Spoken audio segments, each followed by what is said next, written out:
ಶ್ರೀ ವಿಶ್ವಾವಸುನಾಮ ಸಂವತ್ಸರ ದಕ್ಷಿಣಾಯಣ ಶರದ್ ಋತು ಆಶ್ವೀಜ ಮಾಸ ಶುಕ್ಲಪಕ್ಷವಾಗಿದೆ. ಈ ದಿವಸ ಸೋಮವಾರವಾಗಿರತಕ್ಕಂಥದ್ದು, ಚತುರ್ದಶಿ ತಿಥಿ, ಉತ್ತರಾಭಾದ್ರ ನಕ್ಷತ್ರ. ಈ ದಿವಸ ಸೋಮವಾರವಾಗಿದೆ.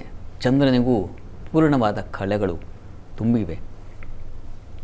ಶುಕ್ಲಪಕ್ಷ ಚತುರ್ದಶಿಯಲ್ಲಿ ಚಂದ್ರನಿಗೆ ತುಂಬ ವಿಶೇಷವಾದ ಬಲ ಇರ್ತದೆ. ಅದರಲ್ಲೂ ಚತುರ್ದಶಿ, ಪೌರ್ಣಮಿ, ಆ ಕಡೆ ಪ್ರತಿಪತ್, ಕೃಷ್ಣ ಪಕ್ಷದ ಪ್ರತಿಪತ್ ಪಂಚಮಿವರೆಗೆ ಚಂದ್ರ ಸುಪ್ರಕಾಶಮಾನವಾಗಿ ಬೆಳಗ್ತಾ ಇರ್ತಾನೆ. ಚಂದ್ರನ ಬಲವಿದ್ದಾಗ ನಾವು ಮಾನಸಿಕವಾಗಿ ಸದೃಢರಾಗಿರ್ತೇವೆ. ಯಾವುದೇ ಶುಭ ಕಾರ್ಯಗಳಿಗೆ ಹಾಗಾಗಿಯೇ ಶುಕ್ಲಪಕ್ಷ ಇದೆಯಾ ಅಂತ ನೋಡ್ಕೊಳ್ತಕ್ಕಂಥದ್ದು. ಯಾಕೆಂದರೆ ವೃದ್ಧಿಚಂದ್ರನಿಗೆ ನಮ್ಮ ಮನಸ್ಸನ್ನು ಗಟ್ಟಿಗೊಳಿಸುವ ಶಕ್ತಿ ಇದೆ. ಈ ಕಾರಣದಿಂದಾಗಿ ಶುಕ್ಲಪಕ್ಷದ ಚಂದ್ರ, ಅವನ ದರ್ಶನ ಪ್ರತಿ ದಿವಸ ಅವನ ದರ್ಶನ ಮಾಡೋದು ತುಂಬ ಒಳ್ಳೆಯದು. ಅವನ ದರ್ಶನವಾಗಬೇಕಷ್ಟೇ. ಹೀಗಾಗಿ ಈ ದಿವಸ ಸೋಮವಾರ, ಚಂದ್ರನ ವಾರ. ಹೀಗಾಗಿ ಚಂದ್ರನ ವಾರದ ದಿವಸ ಈಶ್ವರನು ಕೂಡ ಅವನನ್ನು ಶಿರದಲ್ಲಿ ಧರಿಸಿದಾನಲ್ಲ, ಚಂದ್ರಶೇಖರ ಅಂತ ಅವನಿಗೆ ಹೆಸರು. ಕಾರಣ ಚಂದ್ರನ ಮೇಲಿನ ಅನುಗ್ರಹದಿಂದಾಗಿ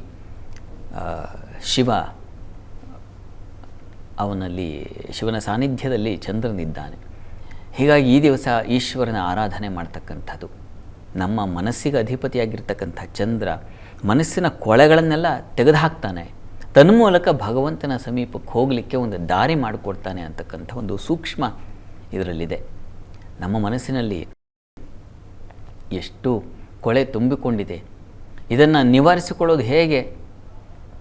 ಅದು ಚಂದ್ರನ ಕೃಪೆಯಾಗಬೇಕು. ಮನಸ್ಸಿನ ಅಧೀಶ್ವರ ಯಾರೋ ಅವನ ಕೃಪೆಯಿಂದ ಉಂಟಾಗುತ್ತದು.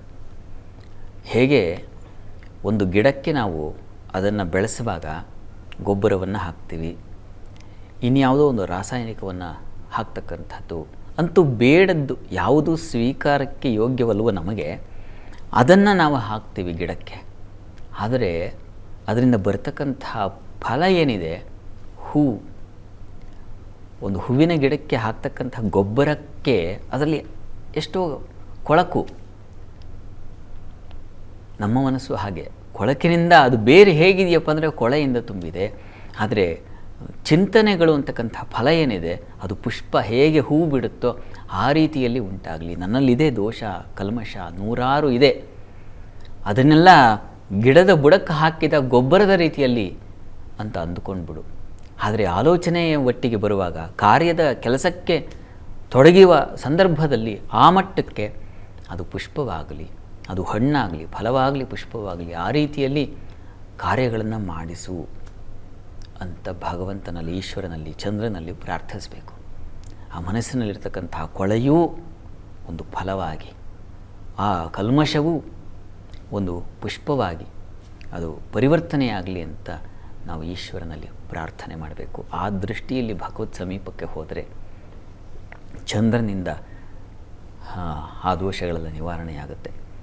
ಹೀಗಾಗಿ ಚಂದ್ರ ಸ್ಮರಣೆ ಮಾಡಿ ಮೊದಲು ಮನಸ್ಸು ಶುದ್ಧವಾಗಬೇಕು, ಆಮೇಲೆ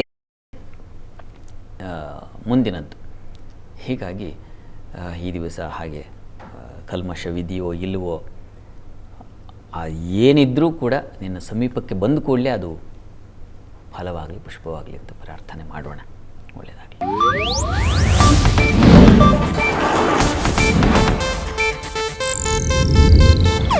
ಇದು ಏಷ್ಯಾನೆಟ್ ನ್ಯೂಸ್ ನೆಟ್ವರ್ಕ್ ಪ್ರಸ್ತುತಿ.